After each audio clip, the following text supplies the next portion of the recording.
සුබ දවසක්. ඔන්න අදත් මම ඔයගොල්ලොත් එක්ක කරුණු කාරණා ටිකක් බෙදා ගන්න අදහස් කරනවා. මගේ YouTube channel එක හරහා. ඒ වගේම මගේ TikTok channel එක හරහා. ඉතින් අද මම කතා කරන්නේ යම් කිසි විදිහක දරුවෙක් අපයෝජනයකට ලක් වුණොත් සමහර වෙලාවට ඔයාලට කියන්නේ නෑ එයා. හැබැයි ඔයාලට යම් යම් ඉඟි එයා ලබා දෙනවා. ඒ කියන්නේ එයා කොහොමද ඔයාලට සංඥා කරන්න කියන එක. එයින් එකක් තමයි දරුවා හිටපු ගමන් එයාගේ සාමාන්‍ය තත්ත්වයෙන් එයා වෙනස් වෙලා එයා ගොඩක් නිහඬ කෙනෙක් වෙනවා. බොහෝ දුරට මුළු ගැන්වෙනවා.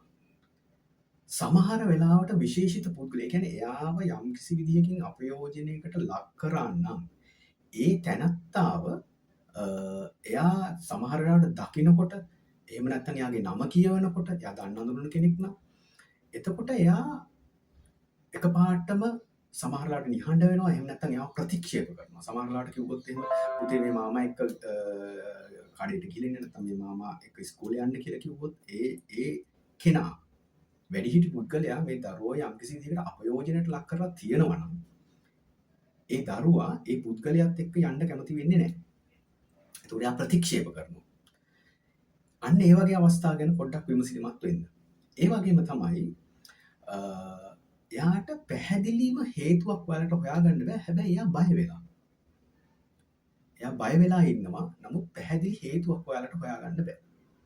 ඒ වගේම තමයි හදිසියෙම එයා එක්ක ප්‍රකෝපකාරී වෙනවා. එහෙම නැත්නම් එකපාරටම එයාගේ චිත්ත වේග වෙනස් වෙනවා. මෙන්න මේවා ගැන දෙමව්පිය විදිහට ඔයගොල්ලෝ චුට්ටක් අවධානයෙන් ඉන්න. ඒ වගේම එයාලා සමහර තැන්වල ඒ කියන්නේ තුවාල තියෙනවා වෙන්න පුළුවන්. එහෙම නැත්නම් එයා ඇවිදිනකොට සමහර ලාවට වෙනස් විදියකට ඇවිදිනවා වෙන්න පුළුවන්.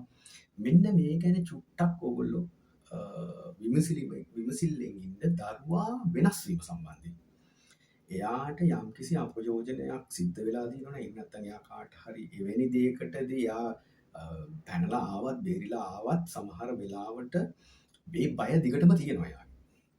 ඒ නිසා මේ ගැන ඔයගොල්ලෝ බොහොම විමසිල්ලෙන් ඉන්න සහ අවධානයෙන් ඉන්න දරුවාගේ මේ වෙනස් වීම සම්බන්ධයෙන්.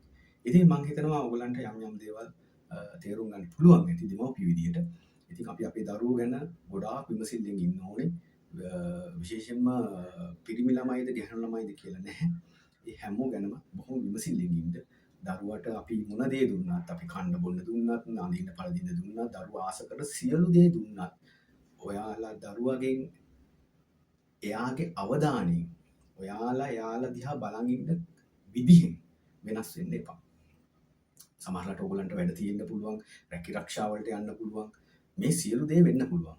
ඔයගොල්ලෝ තවත් සමහරලාවට දෙමව්පියෝ නම් ආච්චි ගාව දාලා යන්න පුළුවන්. හැබැයි මේ සියලු දේ වුණාට ඔයගොල්ලෝ හවස ඇවිල්ලා චුට්ටක් දරුවත් එක්ක කතා කරනවා. ඔයගොල්ලන්ට මහන්සි බව ඇත්ත. ඔයගොල්ලෝ මහන්සියේ වැඩ කරලා ඉන්නේ වැඩ පොලේ ප්‍රශ්න, ආර්ථික ප්‍රශ්න මේ සියලු දේ තියෙන්න පුළුවන්.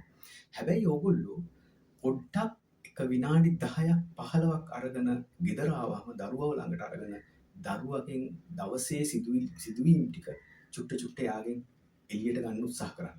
එතකොට ඔයගලන්ට තහවුරු කරගන්න පුළුවන් වෙයි තමන්ගේ දරුවා ආරක්ෂිතවම ඉන්නවද කියලා. එහෙනම් අදට බොහොම ස්තුතියි. අපි දවසක නැවත හමු වෙමු.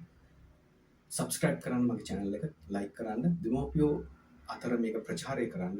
අපි දිගින් දිගටම ඔබව දැනුවත් කරන්න මේ වගේ අපි කතිකාවක් කරගෙන යමු. ඉතින් ජය වේවා.